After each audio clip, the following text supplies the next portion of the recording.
Rilis lagu baru, Marion Jola gandeng Fadly Faisal sebagai modelnya, warganet girang sebut demi apa Fadly? Marion Jola, penyanyi jebolan ajang pencarian bakat itu kembali merilis lagu dalam waktu dekat ini.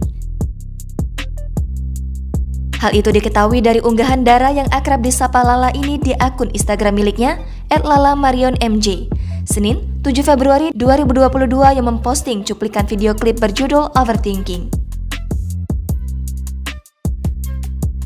Bocorkan cuplikan video Overthinking, Marion Jola bikin warganet heboh.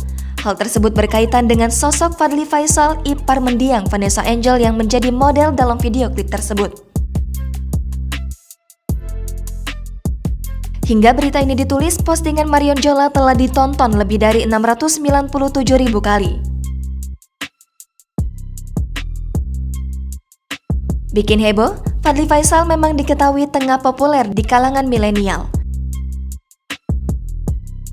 Kakak dari Fujianti Utami itu memang tengah jadi idola baru.